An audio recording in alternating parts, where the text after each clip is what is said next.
Somos el grupo 0002 por Raúl Romero Gallardo, en la Universidad Nacional Autónoma de México, en la licenciatura de Sociología, presentando el podcast Generación Z,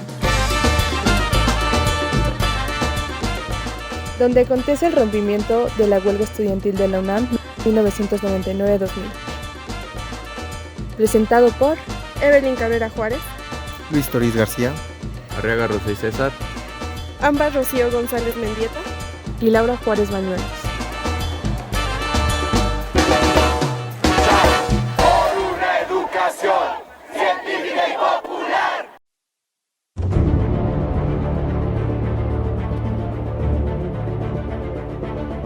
Hola, bienvenidos a este nuevo podcast de Generación Z. Mi nombre es Rafael Castillo y hoy nos acompaña una gran compañera y amiga, Evelyn Juárez. En el capítulo de hoy hablaremos sobre un tema muy importante para los que estudian actualmente en la UNAM o los ya egresados. Aunque tal vez ya sepan del tema, hablaremos sobre la llamada huelga estudiantil de la UNAM. Creo que con esto sabrán que es un tema muy interesante. Por ello los empaparemos con mucha información para que se conviertan en los máster de las huelgas. En este primer capítulo iniciaremos analizando los acontecimientos previos que se suscitaron en México antes de la huelga estudiantil. El más importante fue el movimiento del 68. Sin embargo, hablaremos sobre otros datos importantes.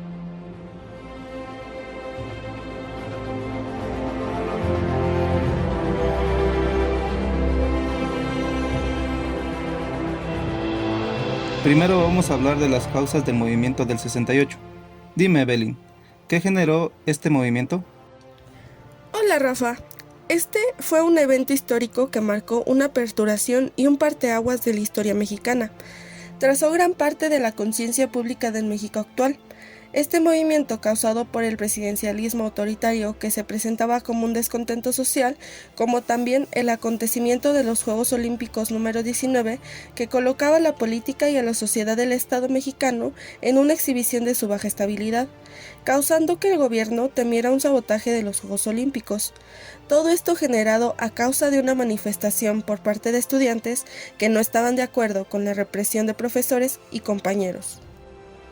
Ahora bien, Evelyn, ¿cuál fue la primera huelga que acabó con la inmovilidad de los estudiantes después de las represiones de 1968 y 1971?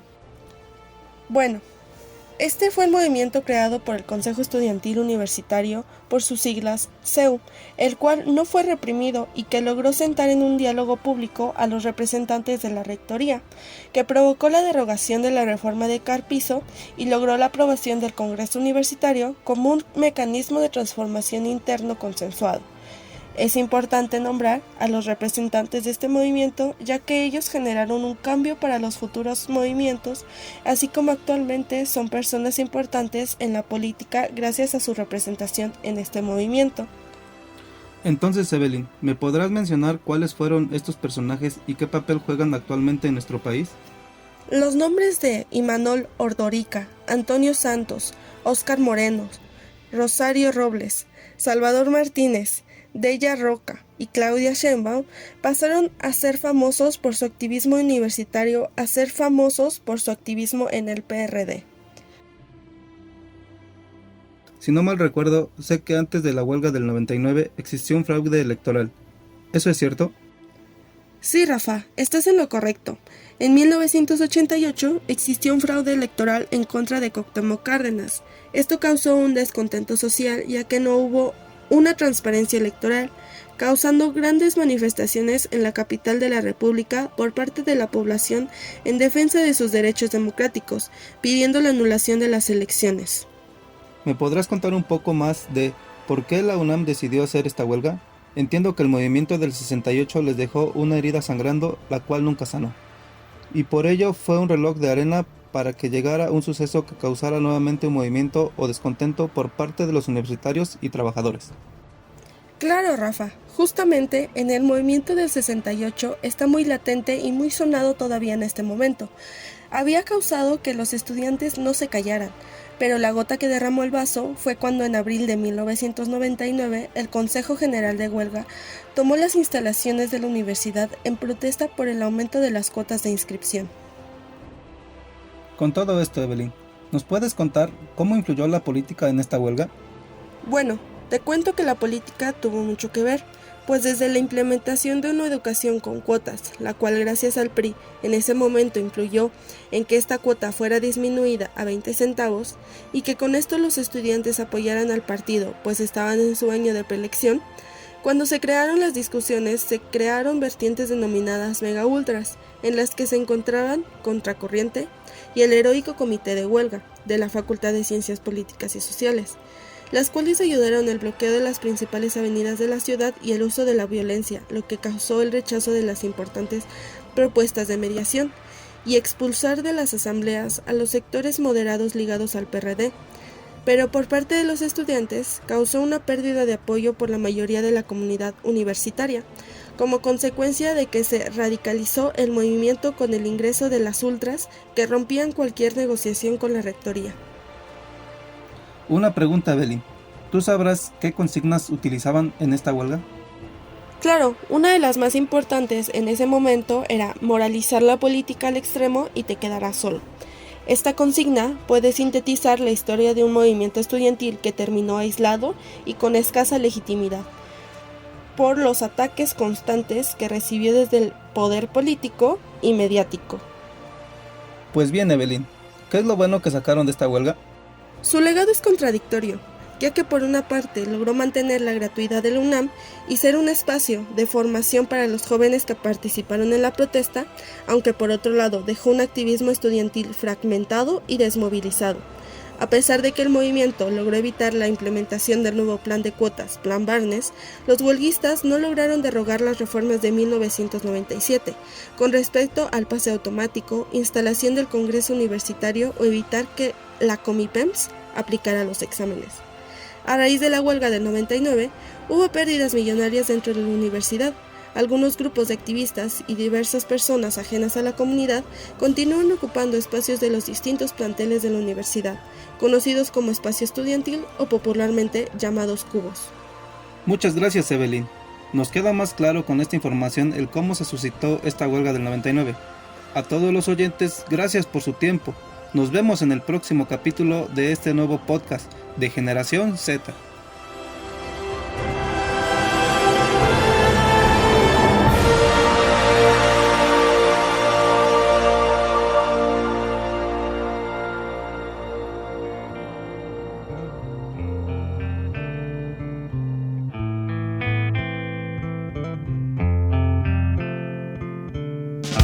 Generación Z.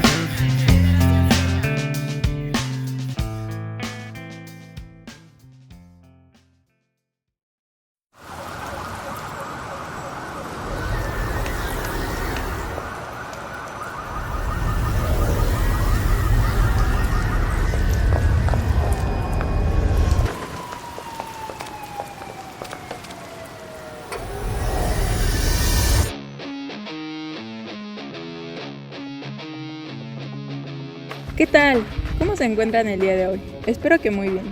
Mi nombre es Ama Rocío y estoy con Luis Toriz, quien durante los próximos minutos se encargará de llenarnos de información sobre la política económica llamada neoliberalismo y cómo se introduce en México. Buenas tardes, Luis. ¿Cómo te encuentras el día de hoy? Me encuentro bastante bien, sobre todo emocionado y agradecido por la oportunidad de poder hablar de este tema. Gracias por preguntar. Me gustaría comenzar preguntándote, ¿qué es esto que se le conoce como neoliberalismo? Bueno, el neoliberalismo es una ideología económica y política que promueve la liberación económica, la reducción de la intervención del Estado en la economía y la promoción del libre mercado como el principal motor de crecimiento económico. Se basa en las ideas económicas del liberalismo clásico y se ha convertido en una corriente dominante en las teorías económicas en las políticas de muchos países en las últimas décadas. El término neoliberalismo se originó en la década de 1930, pero la corriente de pensamiento que representa tiene sus raíces en las ideas del liberalismo clásico del siglo XVIII, que abogaba por la libertad individual, la propiedad privada y la mínima intervención del Estado en la economía. Sin embargo, el neoliberalismo como tal comenzó a ganar influencia en la década de 1970 como respuesta a los desafíos económicos y políticos de la época. Es muy interesante todo lo que comentas, pero ¿Cómo es que surge esta idea económica? Como antes lo había comentado, el neoliberalismo surge en 1970 como una propuesta crítica al keynesianismo, que era la teoría económica dominante en ese momento. El keynesianismo sostenía que el Estado debía desempeñar un papel activo en la economía para mitigar las fluctuaciones cíclicas y promover el pleno empleo a través de la intervención de la demanda agregada. Sin embargo, en la década de 1970, muchos países enfrentan problemas económicos, como estancamiento, inflación y desempleo, lo que llevó una crítica al keynesianismo y a un renovado interés en las ideas liberales clásicas.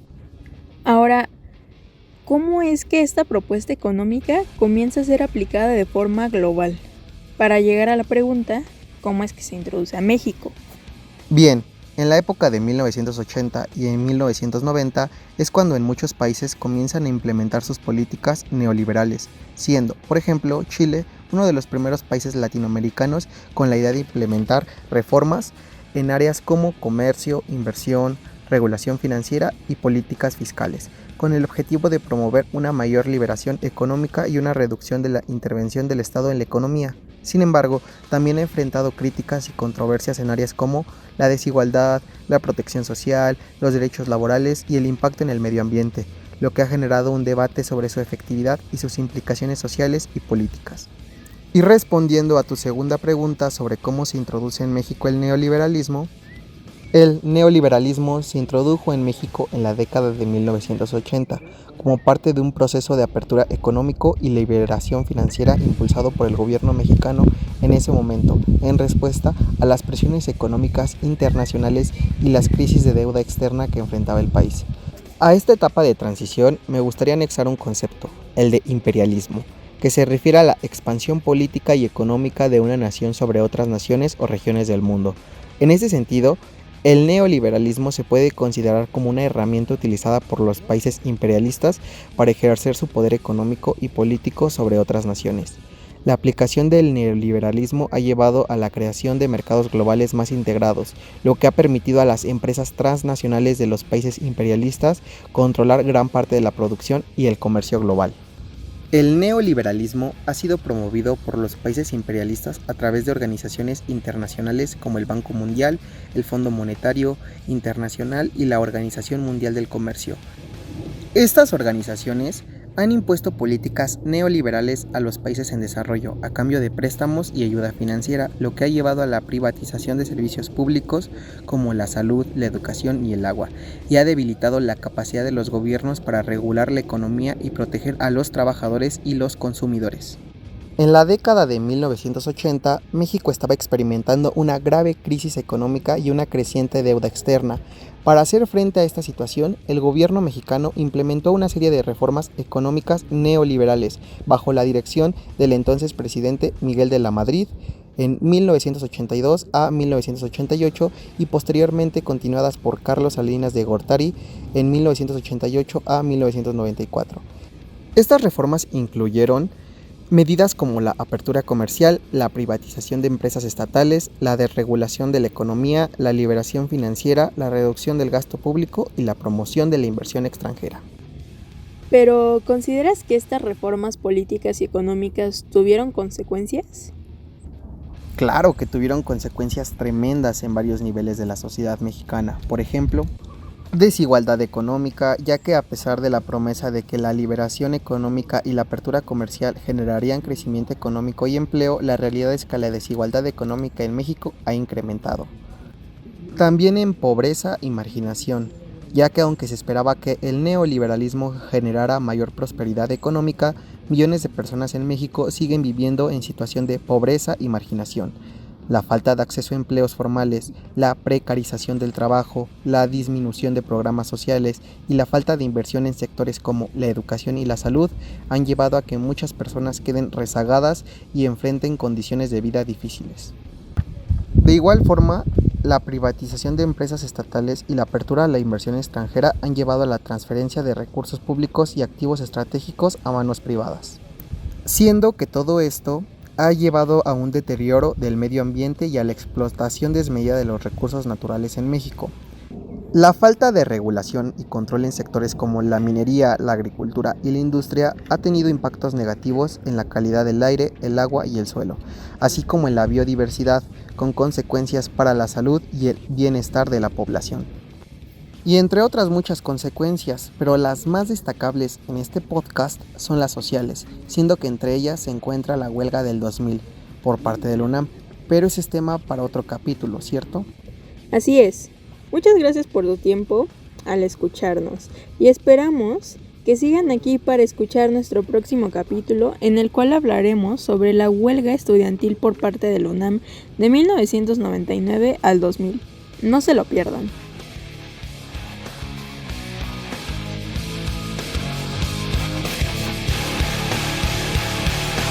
Generación Z.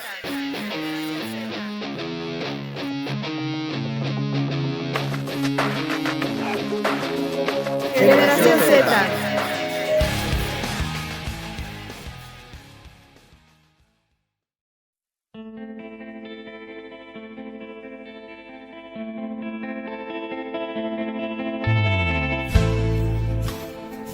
Hola, espero se encuentren muy bien.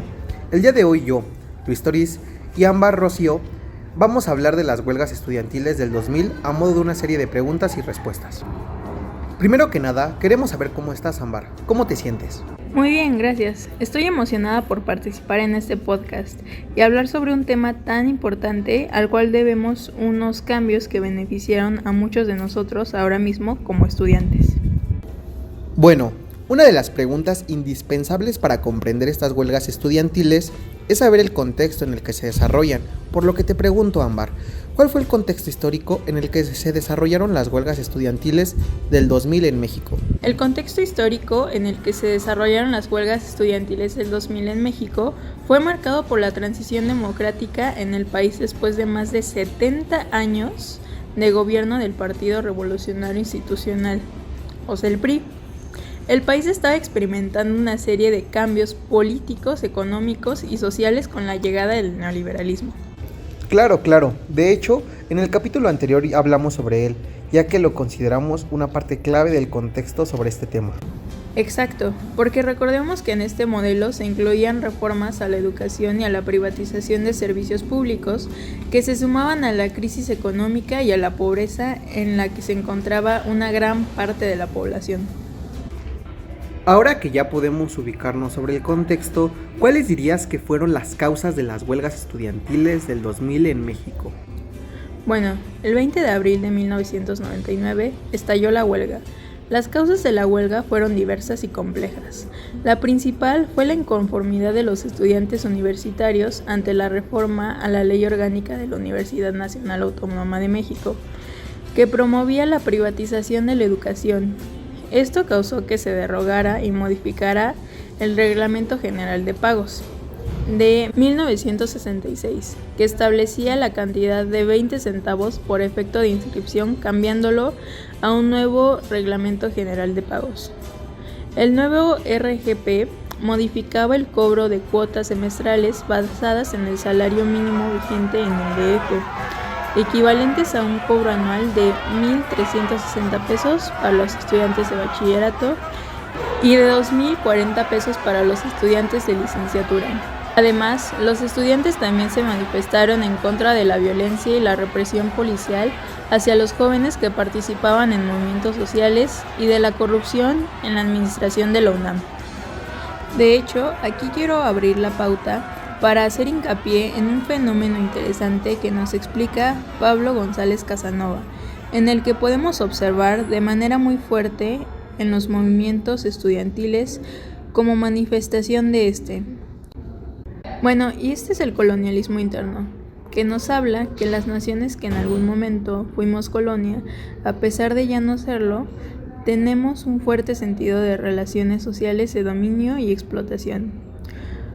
Un ejemplo de esto es lo rural y urbano, donde se concentró el poder en los centros urbanos, se centralizó el poder, la educación y asimismo, pues otro caso es el de las clases sociales, donde a las personas con bajos recursos se les explota de igual manera. Tal vez no se les está negando directamente la educación, pero este sistema pues tiene un abajo y un arriba en cuestiones sociales. De hecho hace que suceda algo así como lo de la película de El Hoyo de Netflix. No sé si la viste. Sí, la recuerdo muy bien. Qué bueno. Pero pues ves que en esta película podemos ver que los de arriba tienen un festín, pero ¿y los de abajo? Solamente tienen las obras. Y así pasa en nuestro vivir contemporáneo. Sí, estoy de acuerdo. Incluso podemos ver cómo los de arriba a veces hasta orinan encima, porque por si comer las obras no fuera poco, aún así sabotean más y más a los de abajo. En la película creemos que es cruel, pero es algo que pasa en la vida real y de maneras mucho peores. Pero a ver, continuemos. Hicieron uso del poder que se podría decir que tenían, ¿no? Como un grupo grande de personas. Exacto, porque pues como dice el dicho, la unión hace la fuerza. Y cuéntame, Ámbar, ¿cómo se desarrollaron las huelgas estudiantiles del 2000 en México? Mira, tras estas nuevas propuestas al cambio del RGP, muchos estudiantes de inmediato empezaron a imaginarse en un futuro incierto, porque si bien las cuotas para muchos eran mínimas, para otros tantos estas cuotas significaban el dejar poder de asistir a clases, ya que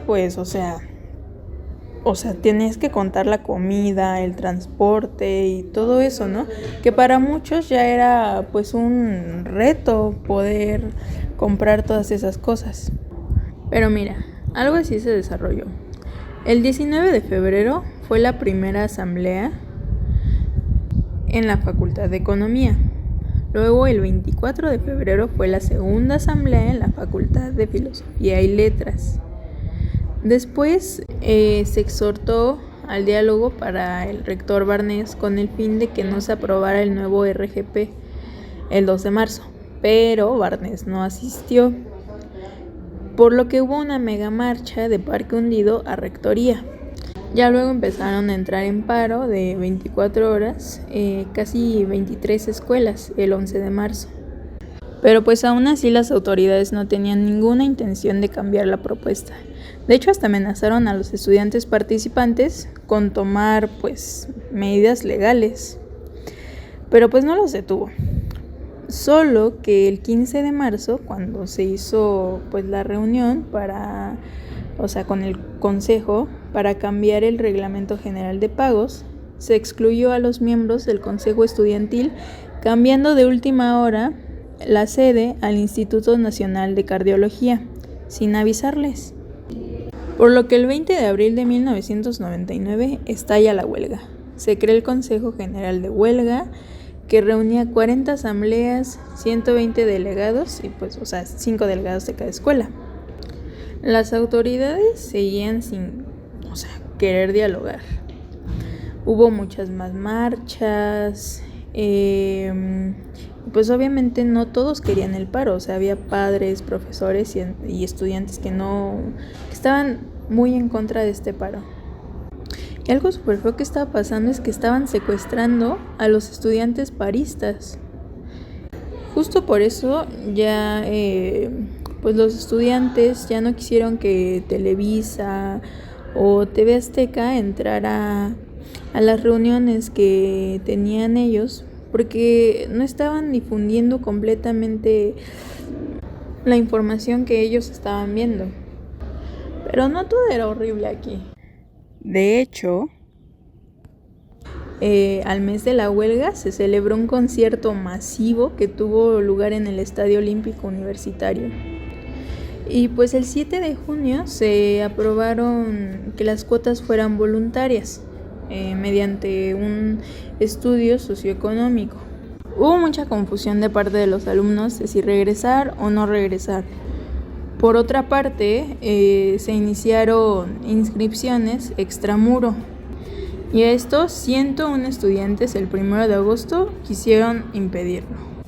Muchos de los estudiantes temían que lo que estaban pidiendo no se cumpliera y que solamente fuera una especie de engaño. Y luego Ernesto Zedillo advierte sobre otros medios que el Estado podría tomar, que serían más represivos para reanudar las actividades académicas. A lo que esto Barnés renuncia el 12 de noviembre. Y el 17 de noviembre entra un nuevo rector, Juan Ramón de la Fuente. Ya el 11 de noviembre, pues hubo una posibilidad de diálogo, pero unos miembros del CGH, o sea, del Consejo General de Huelga, fueron arrestados porque estaban en una protesta en contra de la represión policíaca en Seattle. En protesta a esto, los estudiantes decidieron descartar el diálogo con rectoría para que así los huelguistas quedaran libres. Y luego fíjate que el 1 de febrero, seguridad privada y elementos de la PFP toman presa Prepa 3 tras 7 horas de violencia en el intento de CGHistas de resistirse. El 6 de febrero se toma CEU por medio de 1,000 elementos de la PFP y pues hubo 700 detenidos que fueron llevados a Reclusorio Sur y Tutelar de Menores. Se les acusaba de terrorismo, con 35 de ellos considerados como peligros sociales y sin derecho a fianza. Muchas gracias por la información que nos brindaste el día de hoy, Ámbar. Fue un gusto tenerte aquí. No, el gusto fue todo mío, de verdad agradezco mucho la oportunidad de haber participado en este podcast. Así es, esperamos que las personas que nos escuchen puedan comprender de la mejor manera este tema, por lo que los invitamos a seguir escuchando el podcast, ya que hablaremos ahora sobre las consecuencias de estos acontecimientos, además de una entrevista con personas que vivieron el movimiento de manera más directa.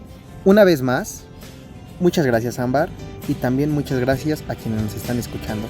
Espero tengan un gran día.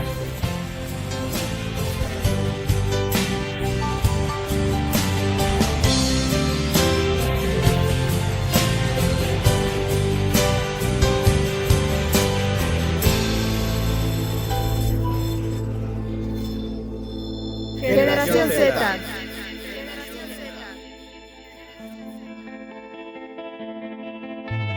Cuéntame al oído, muy despacio. Generación Z.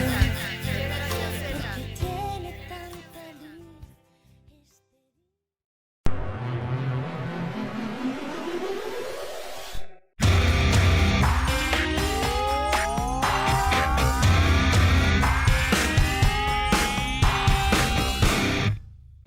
La huelga universitaria de 1999-2000 en la UNAM fue una experiencia vivida de manera diferente para cada uno de los compañeros que conformaron el movimiento.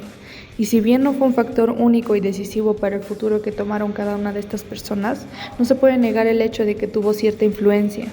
En este capítulo contamos con el relato de 2 personajes del movimiento para contar esta parte de la historia. Personajes cuyo recuerdo se encuentra solamente entre la memoria de los demás personajes anónimos. Escuchemos a 2 personas que estuvieron en el movimiento, Adolfo y Alejandro, uno productor radiofónico y el otro sociólogo y profesor universitario. Una lucha, un movimiento, nombres y recuerdos denostados que estarán ausentes de la historia. La huelga estudiantil de la UNAM, que aconteció de 1999 al 2000, fue un evento iniciado por una decisión en la que no fueron tomados en cuenta los principales y directamente afectados. Y al no poder acceder a la justicia de manera pacífica, fueron orillados a hacerse valer y escuchar por medio de la huelga. Su historia, en conjunto con la de muchos otros estudiantes y simpatizantes desconocidos y muy probablemente olvidados, se harán presentes aquí y ahora, como yo lo viví.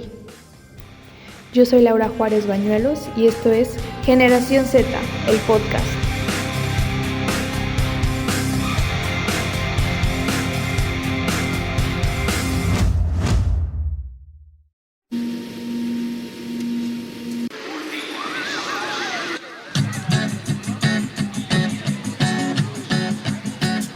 En esta primera entrevista, nuestro primer invitado es Adolfo Ortiz Méndez.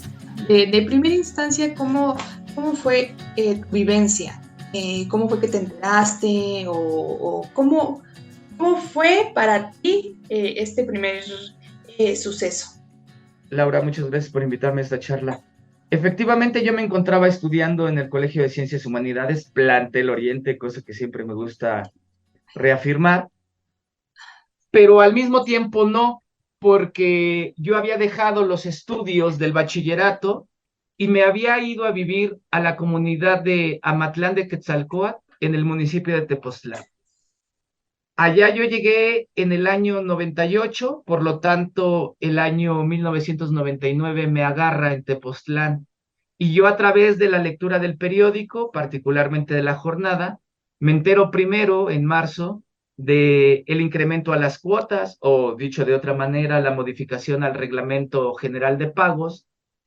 Y para abril me entero de el estallido de la huelga, ese famoso 20 de abril de 1999. Yo me encontraba ya, las reflexiones que yo hacía eran un poco como, bueno, más que reflexiones, yo hacía como un poco de reproche a mi persona por haberme alejado del colegio, por haber abandonado el bachillerato, y mis pensamientos giraban en torno a que creía yo que se reducía la posibilidad o se anulaba la posibilidad de terminar el bachillerato. Esos pensamientos que decían, estalló la huelga, aumentaron las cuotas, muy probablemente yo ya no termine el bachillerato. Así transitaron entonces los últimos días de abril, del 10 al 30, y me acuerdo que comenzando ya mayo, cada vez con mayor información, y te digo, mi fuente de información era el periódico La Jornada, que sí llegaba al centro de Tepoztlán. Pues entonces empecé a tener interés de regresarme a la ciudad y participar en el movimiento estudiantil. Y así lo hice, fui generando las condiciones económicas, fui haciendo el acumule de las condiciones materiales y regresé a la Ciudad de México el 9 de mayo de 1999. Llegué a mi colegio, llegué en la tarde-noche, unos compañeros estaban haciendo hilos de globos para decorar la explanada porque al otro día habría de celebrarse el día 10 de mayo. Sí, yo llegué la tarde-noche del 9 de mayo del 99 y vaya, me desperté, llegué a instalarme a la huelga estudiantil, al comité de huelga en Oriente, y pues desperté allí el 10 de mayo. Así llegué yo a la huelga universitaria. Vaya, esta como reinscripción al plantel, ¿ya no hubo clases?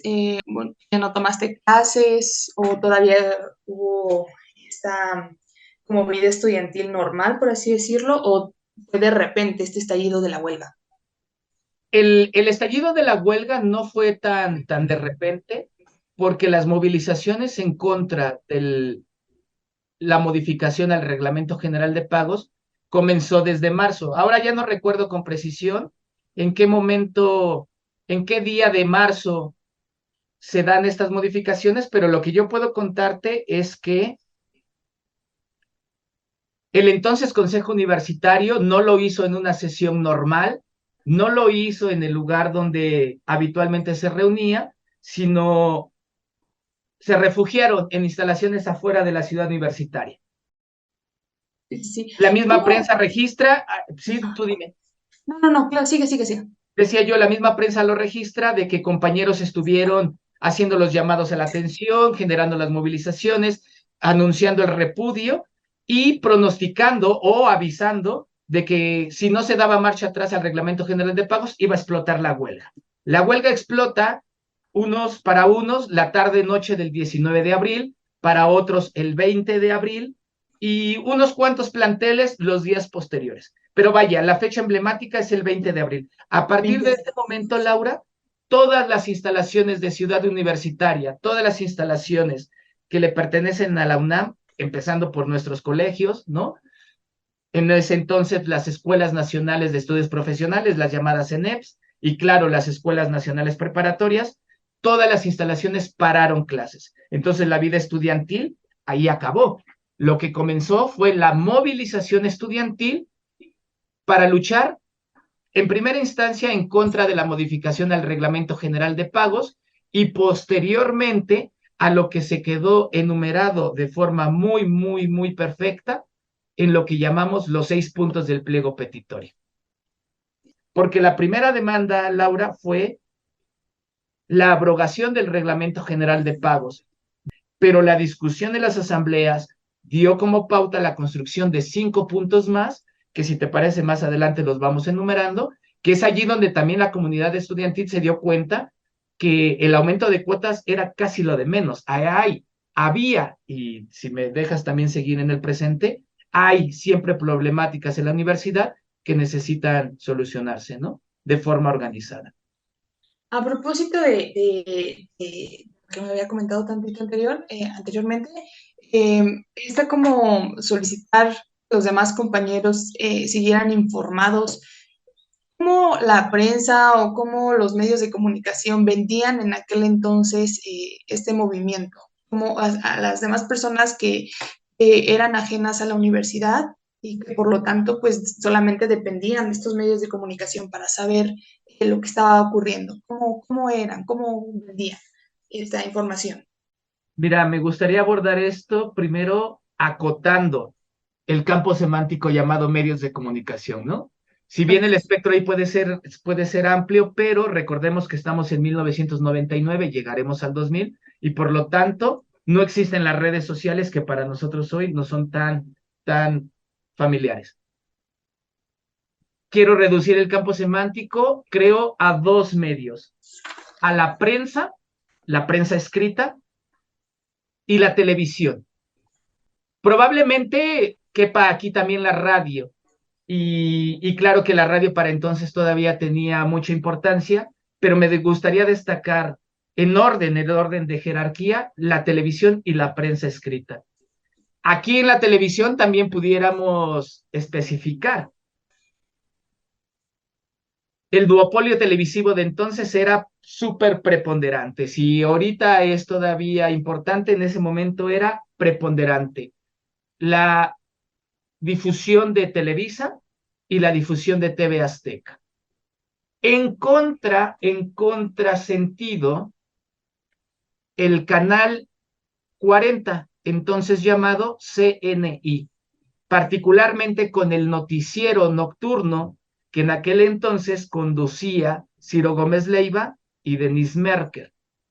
Televisa no bajaba al movimiento estudiantil de vándalos. El sustantivo con el cual se dirigía siempre a la comunidad fue los paristas, y en el mismo tenor TV Azteca. Los anunciantes de las noticias en aquel momento era un señor llamado Ortega, que después le relevará López Dóriga por parte de Televisa, y por parte de TV Azteca el bigotón que sigue hasta hoy día, Javier Alatorre. Canal 11 también, por supuesto, en sus noticieros abordó el asunto de la huelga estudiantil, pero no de manera objetiva. Bien, dicho estos medios, lo que trato de decir es que como medios comerciales y al fin y al cabo como medios que tienen un interés privado, se encargaron de denostar al movimiento estudiantil. A lo largo de la huelga, a lo largo del movimiento estudiantil, hay diferentes sucesos que van a cobrar mayor o menor relevancia para el público. Y sobre todo los eventos donde se suscitaron actos o hechos de violencia, es allí donde con mayor saña los medios de comunicación repudiaban al movimiento estudiantil. Por la prensa, vaya, pues al cabo ya de un poco más de 2 décadas, creo que la única que se mostraba más o menos objetiva era el periódico La Jornada, y esto tómalo con mucha parte subjetiva de mi ser, porque pues era el periódico que nosotros en el colegio leíamos, o dicho más sencilla, el periódico que más nos simpatizaba, o creo que de forma más sencilla, el medio al que nosotros más credibilidad le teníamos. Otras entrevistas, otros medios por ahí he visto que sin duda La Jornada era el periódico más leído entre la comunidad universitaria en huelga, en suma por los participantes del movimiento estudiantil, ¿no? 2 preguntas que ahorita me generaron. La primera, ¿cuál fue tu participación en la huelga? Y también, bueno, si quieres lo hablamos más adelante, el papel que tuvieron los papás en esta huelga. Esta pregunta entonces lo pudiéramos responder o intentar responder en las diferentes etapas que tuvo la huelga, ¿no? En mi caso, yo personita en aquel entonces, ¿no? Llegué como un participante más a incrustarse en las diferentes comisiones que había al interior del comité de huelga. Hay formas de participar, ¿no? Entonces, estas voluntades tienen acomodo o encuentran cabida en las diferentes comisiones. A mí me ha gustado mucho los asuntos de la difusión, de la propaganda, de la prensa, entonces yo llegué a involucrarme en los trabajos de la Comisión de Prensa y Propaganda. La elaboración, impresión de los volantes, elaboración, impresión de los carteles, con los medios y con las herramientas que disponíamos de aquel entonces, ¿no? La onda digital la estábamos un poco palpando, pero también dentro de nuestros medios de producción no estaba tan cercanos, ¿no? Todavía utilizábamos herramientas y formas de hacerlo, pues muy todavía de los 80s, ¿no? Por no decir de los 70s.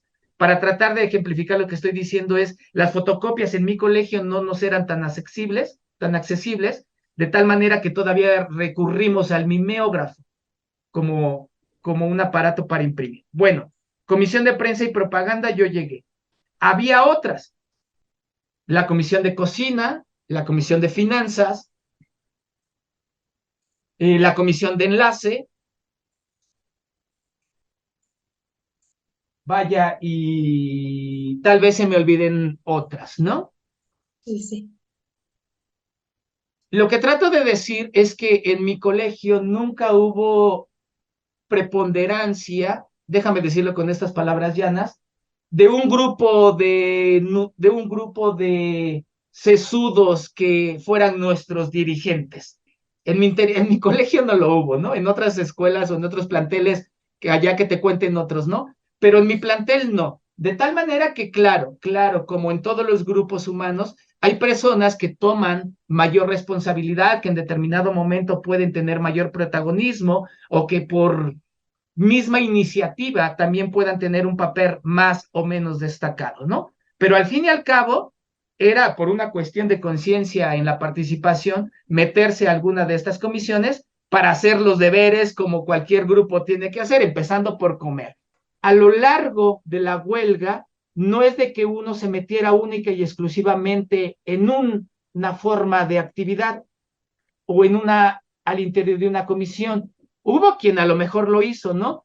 Pero también las diferentes necesidades por la misma corriente, por el mismo desarrollo que el movimiento tuvo, hace entonces que se le ponga mayor o menor atención a un quehacer, ¿no? En cuanto a los padres de familia, creo que no voy a ser muy objetivo con esto porque mi familia, y en concreto mi mamá, pues era muy crédula de lo que yo le informaba y por lo tanto su preocupación no era algo que le causara alarma a ella y al resto de miembros de la familia, porque partiendo de que yo he tenido una comunicación y sigo teniendo, le voy a mandar un saludo a mi mamá hoy, ¿no? De tal manera que cuando yo regreso a la huelga y voy a la casa de mi mamá y le digo, ¿sabes qué? Ya me regresé, estoy en la huelga, pues ella me dijo, como siempre me ha dicho, cuídate y ponte muy atento, ¿no? Y ella muy crédula de lo que yo le contaba, fíjate, estamos haciendo esto, pa. Al punto, y me adelanto muchos meses, cuando se acabó la huelga estudiantil o cuando las autoridades, junto con la Policía Federal Preventiva, rompió la huelga aquel 6 de febrero del año 2000, pues mi mamá llegó a las movilizaciones al interior al exterior de las instalaciones policíacas como una madre que también va a buscar a su hijo, pero sabía, ¿no? Que yo estaba allí. Lamentablemente, no fue el caso de otros compañeros. Otros padres de familia se oponían, o no estoy conjugando bien, se oponían, sí, estaban en contra totalmente de que los hijos, las hijas, sobre todo las compañeras, participaran en el movimiento, ¿no? Que te quedaras a dormir en la huelga, ¿no? Estamos hablando de más de 20 años, entonces, por lo tanto, algunos prejuicios pudieran ser más recargados o más a flor de piel que ahora. Pero trato de decir que sí fue una cuestión de cada persona, cómo se lo contaba a sus familias, pero como participante del comité, más allá de la relación de yo, Adolfo, con mi familia, como persona participante del comité de huelga, este papel que sí en determinado momento el Comité de Huelga de Oriente trató de destacar, de tener una relación de comunicación con los padres de familia, sí fue algo que en su momento se le dedicó mucha importancia. No sé si puedas responderme esto, si lo recuerdes, ¿cuál era la forma de pensar de las masas en aquel entonces en tu plantel? Yo vengo del oriente y, aunque suene redundante, es la zona oriente de la Ciudad de México. Parto de esta cuestión geográfica porque los alrededores de CCH Oriente, pues son colonias de clase proletaria. Y también, si me dejas poner exquisito, ¿no? Ahora que recién murió González Casanova, pues la creación de los colegios y la ubicación geográfica de los colegios está destinado para atender a esta población, a la población de la clase proletaria, ¿no? En los alrededores, la verdad que yo nunca vi objeción por parte de la población, ¿no? Te conté en un momento, nunca nos sentimos inseguros, y este trabajo de brigadeo en lo inmediato, sucedió en los albores de la huelga, de tal manera que yo me atrevo a decir, pues la población nos apoyaba, ¿no? En estas labores de brigadeo, yéndonos tan lejos, como te decía, tan lejos como uno quisiera, en las experiencias que yo cobré, nunca tuvimos hechos adversos. Eso no te estoy pintando que todo fue miel sobre hojuelas, ¿no? Pero recuerda, estamos abordando el asunto no como algo homogéneo, sino algo como que fue desarrollándose y por lo tanto obedece a distintas etapas. En la recta final del movimiento, y claro, uno no sabe que ya se iba a terminar, ¿verdad? Uno lo ve retrospectiva y dices, ya en la recta final, pero déjame ubicarte algo. La huelga la revientan el 6 de febrero del 2000. Bueno, pues, desde diciembre que hay un acontecimiento violento, muy culero, perdón la palabra, muy repudiable por parte de la rectoría, 11 de diciembre, que son los primeros presos. A partir de eso, los medios de comunicación, y agarrándonos también de lo que me preguntabas antes, acrecentaron la campaña de difamación al punto donde la gente sí ya comenzaba a denostar al movimiento estudiantil. Pero ojalá creas esto y pregúntalo, contrásalo con otros, utilizando argumentos que escuchaba uno en la tele, ¿no? Ahí sí déjame porque no habla mi boca, hablan las bocas de entonces, ¿eh? Paristas huevones devuelvan las instalaciones. Así, hasta con rima. Pero era algo que la población no venía de su reflexión, sino era una insistencia de los medios, ¿no? Paristas huevones devuelvan las instalaciones. Era una de las consignas de los antiparistas, ¿no? Y también esto de parista fue el mote con el que nos descalificó la autoridad, la televisión, los pudientes, porque les costaba un chingo de trabajo decir universitarios en huelga, los huelguistas, ¿no? Porque la universidad para la autoridad no estaba en huelga, ¿eh? La universidad había parado, ¿no? En fin. En esta recta final de la huelga sí ya se escuchaban cosas que denostaban. Pero para fortuna, en mi experiencia y con los compañeros que yo me juntaba entonces, no encontramos el repudio, ¿eh? La verdad que yo nunca fui, pues ahí objeto del repudio por parte de la población. Te decía, no es que fuera todo miel sobre hojuelas, pero vaya, así que no nos dejaran brigadear, que nos bajaran del camión, que nos hicieran ya propiamente actos violentos sobre nosotros, no. Sí. Entonces, el repudio, creo yo, Laura, para ya no divagar en tu pregunta, creo que se acrecenta en la medida de que los medios van asusando para esto, ¿no? El día 6 de febrero del 2000 fueron, no lo digo yo, lo dice también la prensa de la época, fueron apresados más de 1,000 estudiantes universitarios. Uno de esos yo, mis compañeros del Oriente, porque te digo que éramos los representantes de nuestro colegio en la última reunión del CGH. Sí. Entonces, ya se sabía o corría el rumor, porque ya teníamos el antecedente del CUEC y de Prepa 3, ya se sabía, pero te digo que la palabra o la frase que utilizábamos era muy probablemente entre el ejército.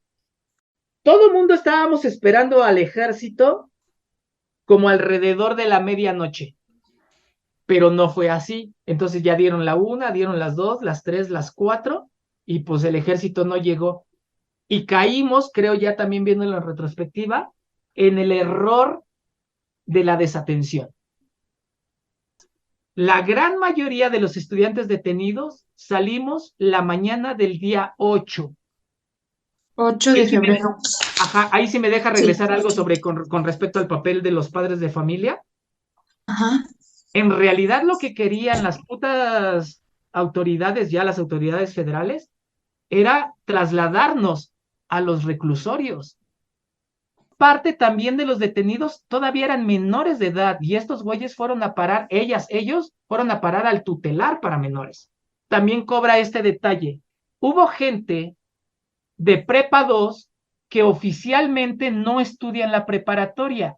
Entonces, La secundaria de la UNAM, ¿no? Tengo entendido. ajá, es la secundaria de la UNAM. Y muchos de iniciación universitaria fueron muy, muy activos en el movimiento estudiantil. Los primeros o los últimos días de marzo son los que son en donde salen los líderes, o sea, ya son los últimos en salir. No. Al revés, los líderes salen hasta el final. Y este final sería como hasta principios de mayo. Y únicamente se quedan recluidos los mal llamados dirigentes. En mi boca, las divas. Y por eso entonces no hubo esta como reagrupación, ¿no? De la huelga, porque, por así decirlo, los principales o los representantes más fuertes fueron los últimos en salir.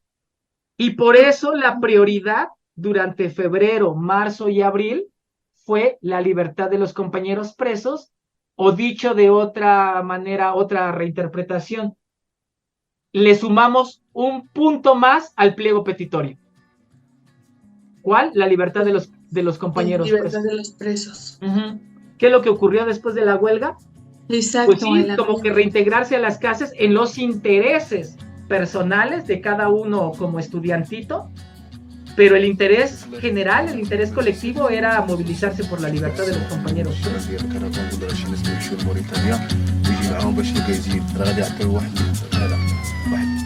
Generación Z. Acabamos de escuchar a Adolfo, quien nos cuenta generalidades de los sucesos acontecidos en la huelga y cómo los vivió desde su experiencia. A continuación, escucharemos la segunda parte de este capítulo, una entrevista con el profesor Alejandro Peña. ¡Regresamos!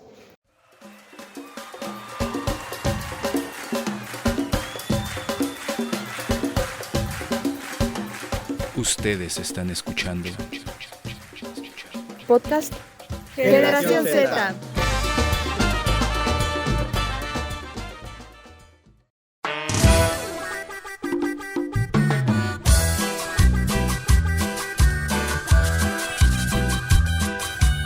Buenas tardes, profesor. ¿Cree que pueda decirme su nombre completo, por favor? Alejandro Peña García, sociólogo, doctor en Ciencias Políticas y Sociales. Tengo entendido, usted participó en la huelga estudiantil que aconteció en la UNAM, 1999-2000.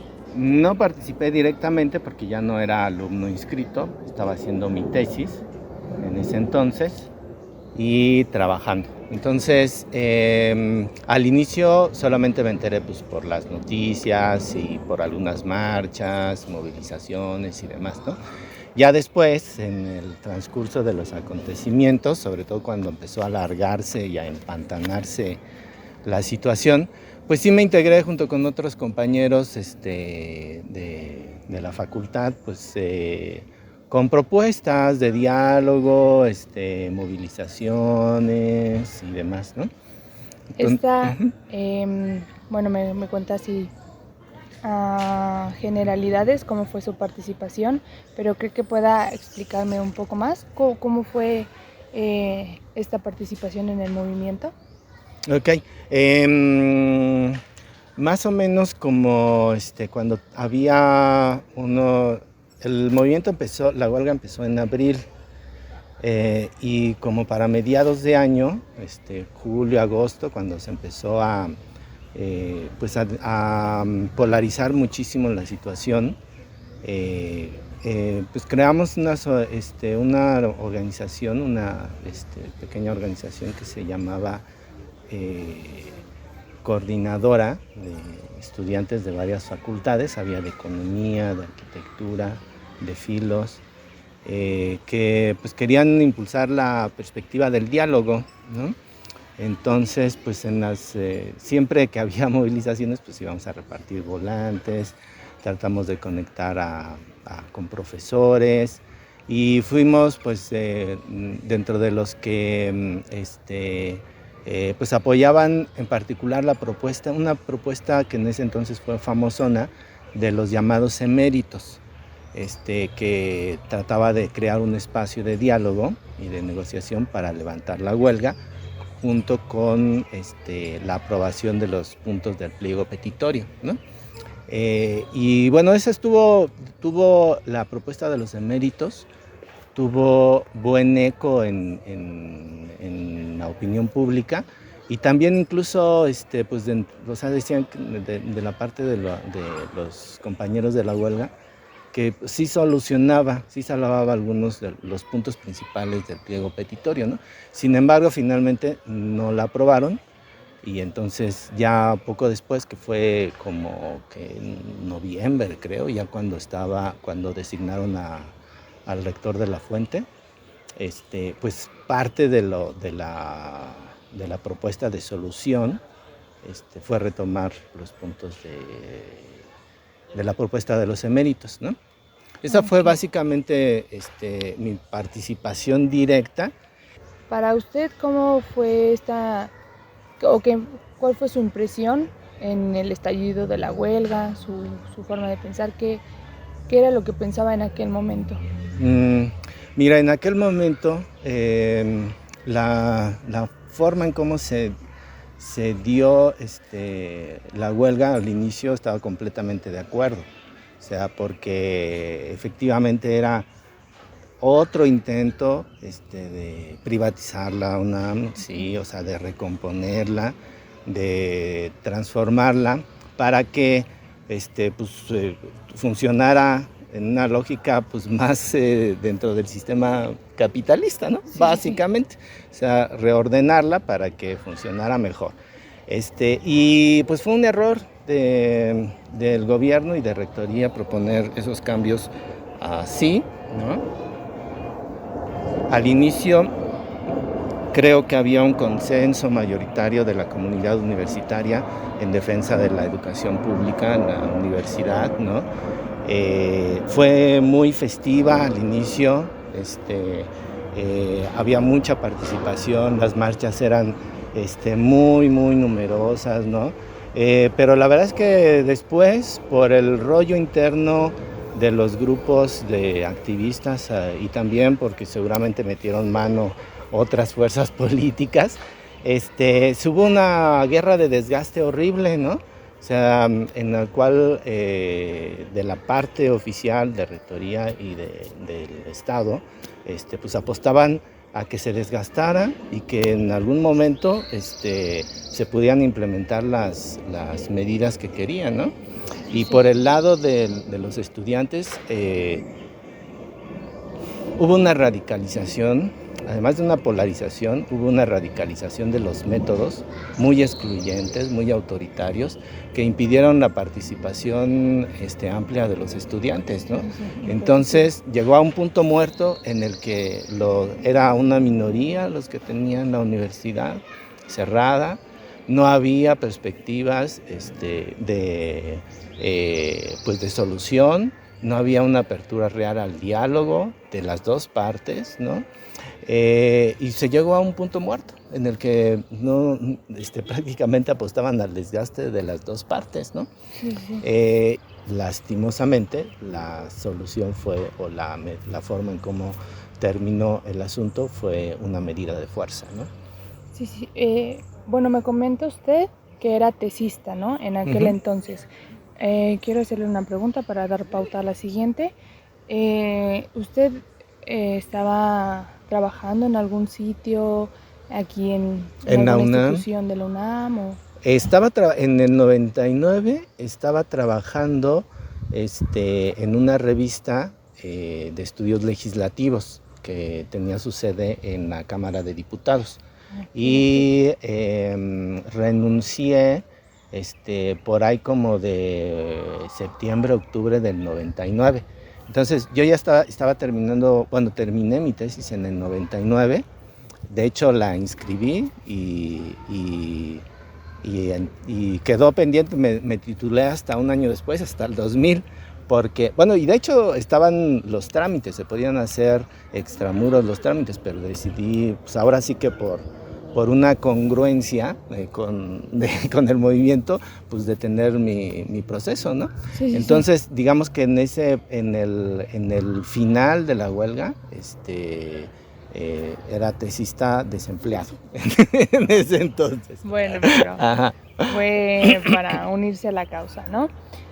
Bueno, en este trabajo, en la revista en la que me comenta, ¿tenían algún pensamiento en general sobre el movimiento? Porque tengo entendido, los medios televisivos en especial denostaban el movimiento, ¿no? Entonces, sí. ¿Cómo era esa impresión para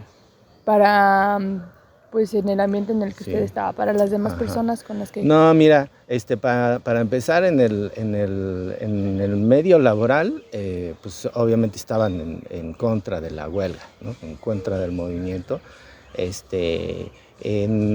También dentro de mis conocidos, incluso también universitarios, no, pues estaban en contra del movimiento y con una visión muy negativa de los activistas, que pues en parte también, o sea, cada vez tenían mayores argumentos en contra del movimiento por todo el rollo de las barricadas, de las exclusiones, incluso de los golpes, de asambleas que terminaban en batalla, ¿no? Y de una cerrazón muy fuerte hacia todo lo que no fuera decir sí al movimiento, ¿no? Entonces, sí había un ánimo en en la mayoría de los sectores en los que yo me movía, incluso también en términos familiares y de amigos, en contra de la huelga, ¿no? O sea, con el término de parista, por ejemplo, sí, era un insulto, ¿no? Un estigma. Dentro de los prejuicios, después te puedo decir que después del 99, o a raíz del 99, pasaron muchos años en los que prácticamente ser de la UNAM era una recomendación en contra para cualquier cosa, o sea, para trabajo, para becas en el exterior y demás.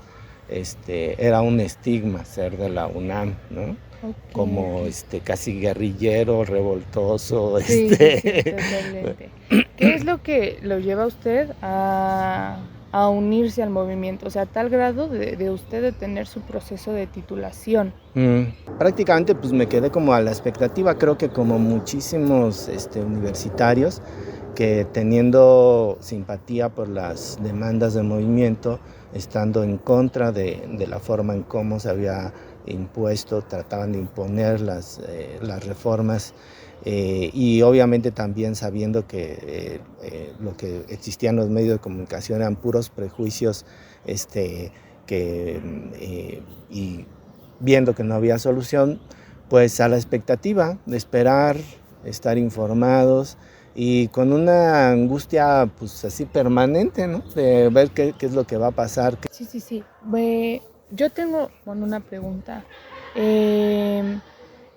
Vaya, ¿cómo cree usted que pese a estas rencillas que tuvieron pues todavía muchos años después del término de la huelga, este reposicionamiento de la UNAM, ¿cómo cree que influyeron en que este movimiento estudiantil se borrara de la historia?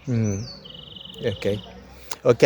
Mira, pues no está borrado de la historia, pero sí hay un conflicto en las interpretaciones sobre el significado y la importancia del movimiento, ¿no? Está, digamos, cuando se dice que está borrado de la historia, yo más bien preferiría decir que está estigmatizado dentro de la historia, ¿no? Un movimiento que, digamos, no luce ponerlo como medalla. O sea, si tú dices, pues estuve en el 68, pues es casi como, pásele señor y le damos de cenar, ¿no? Pero si dices, fui parista de políticas, o estuve en la ultra de Acatlán, no, pues es como decir el demonio, ¿no? Dentro del ámbito, digamos, intelectual y de activistas y de movimientos, ¿no? Hay un estigma dentro de la huelga del 99. Al mismo tiempo, dentro de los discursos oficiales, se ve como un movimiento autoritario, violento, intransigente, y un movimiento también que finalmente fracasó. Un movimiento derrotado incluso por ellos mismos, ¿no? Esa es una interpretación que está como muy presente en los ámbitos, ¿no? ¿Cómo piensa usted que influyó el movimiento en nuestra actualidad estudiantil? Pues esa es una pregunta más bien para ustedes, pero yo te puedo decir que para empezar es un movimiento que, como tú dices, borrado, porque no se conoce. Sí, ¿no? Totalmente. No se conoce. Hubo un desfase de generaciones, de aprendizajes políticos, de experiencia y de memoria colectiva, en el cual parece que eso se fue a la basura de la historia, al basurero de la historia, ¿no? Muchos activistas se fueron o fueron totalmente denostados. Todavía hubo toda una serie de represiones, de expulsiones y demás, ¿no? Prácticamente nadie quería asumirse como heredero de ese movimiento, ¿no? Y bueno, influyó en términos, digamos, podríamos decirlo negativo, en el sentido de aguas con la radicalización, ¿no? O sea, tú puedes ser activista, tratar de transformar la sociedad, el mundo, la universidad, tu carrera, etcétera, pero eso te puede llevar a callejones sin salidas o a movimientos que pueden tener desenlaces muy negativos, ¿no? Por otro lado, es decir, en contra de la radicalización entendida como extremismo, como autoritarismo, como intransigencia, como sordera, ¿no?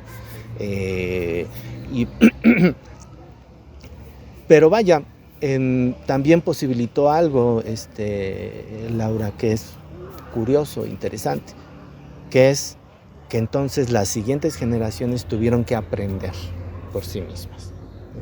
O sea, a partir de ese gran trauma de que ya todas las cosas que se habían intentado, las formas de movilización, de organización, etcétera, vieron que no funcionaron. Entonces, habría que practicar o inventar otras cosas, ¿no? Sí. Profesor, una entrevista muy interesante con una perspectiva sociológica muy marcada. ¿Sí? Vaya, sí, de verdad.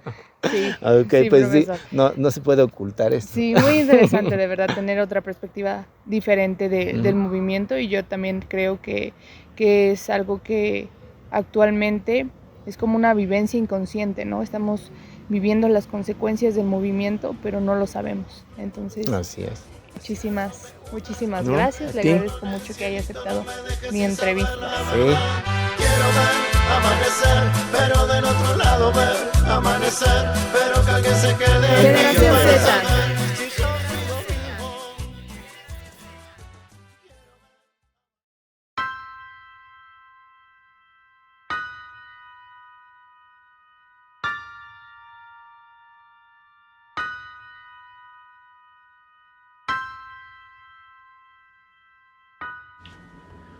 Hola, hola, ¿qué tal? Buen día público. Hoy nuevamente aquí los acompaña su servidor César Arriaga, a quien estarás escuchando durante los próximos minutos. Hoy hablaremos sobre lo que pasó después de la huelga del año 2000 en la Universidad Nacional Autónoma de México, o la UNAM, como la mayoría de personas la conocemos. Sin nada más que agregar, y para no hacer esto más largo, empecemos. Hoy, en pleno 2023, y a 23 años de aquella huelga del 2000, donde cabe mencionar que en aquel año se hizo el paro más largo de la UNAM, con una duración de más de 9 meses. Después de la huelga, a principios de 2000, el gobierno federal decide recuperar las instalaciones de la universidad. Esto mediante el ingreso de la Policía Federal Preventiva. En este momento es cuando se concluyen los 9 meses de paro. Para ese entonces, el movimiento ya había perdido gran parte del apoyo de la comunidad. A raíz de la huelga hubo pérdidas millonarias, causadas por grupos porriles y hasta personas ajenas al movimiento. Dentro de las acciones que tomaron estas personas, podemos mencionar los robos, la destrucción de equipo inmobiliario, entre muchísimas otras. De igual manera, al terminar la huelga, algunos grupos de estudiantes o activistas deciden conservar ciertos espacios dentro de las distintas escuelas que pertenecen a la UNAM, que hoy en día popularmente los estudiantes las conocemos como cubos. Finalmente, y no menos importante, se estarán preguntando ¿qué pasó con las peticiones que pedía la huelga al terminar la marcha? Y bueno, comencemos con lo más importante, el tema de las cuotas. La idea de exigir cuotas al final fue completamente rechazada y la UNAM desde entonces no se ha planteado intentar otra vez el cobro por trámites, servicios, inscripción, etc. De igual manera, mencionemos el rompimiento de vínculos de la UNAM con el Ceneval y como resultado dio la anulación del examen único de ingreso al bachillerato, al igual que el examen único de egreso, la recuperación del pase automático y respetar que se le dé prioridad a estudiantes que hayan cursado el bachillerato dentro de la UNAM en escuelas como prepas y CCHs. También se crea el Congreso Democrático, donde se discuten las problemáticas de la comunidad universitaria. Esto le da un beneficio a los estudiantes, ya que de esta manera no existe una represión o algún tipo de sanción hacia ellos. Finalmente, como consecuencias del movimiento, hagamos memoria y mencionemos algunas de ellas que ya les he mencionado, donde para esto haremos un listado rápido y lo más breve posible. Como primer triunfo, mencionemos que la universidad lleva ya más de 20 años sin siquiera mencionar el cobro por estudiar dentro de la universidad, y se imagina que durará siempre así. Segundo, dar prioridad a los estudiantes que hayan cursado el bachillerato dentro de la UNAM, que hasta la fecha se ha respetado y me parece algo justo para todos. Tercero, la permanencia hasta la fecha de grupos estudiantiles dentro de distintas escuelas de la UNAM, a las que, como he mencionado, se les dicen cubos o espacios estudiantiles. Finalmente, la desvinculación total de la UNAM con el Ceneval, que como mencioné antes, tuvo la consecuencia del examen único de ingreso al bachillerato, así como de egreso. Bueno, eso sería todo por mi parte sobre lo que pasó después de la marcha del año 2000 y sus consecuencias, que al menos para mí tuvo un final feliz, ya que hasta la fecha viene beneficiándonos a muchísimos estudiantes y esperemos que esto siga durante mucho tiempo. Sin nada más que agregar, esto fue Generación Z.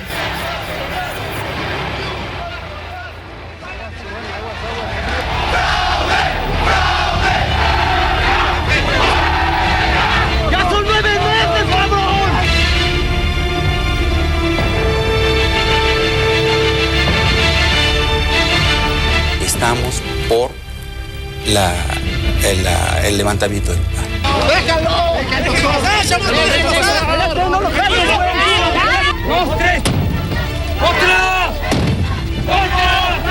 Precisamente en esta consulta vamos a medir fuerzas contra el Estado, que detrás del plebiscito del 20 está el intento de reprimir al movimiento estudiantil. Eso es lo que pretende.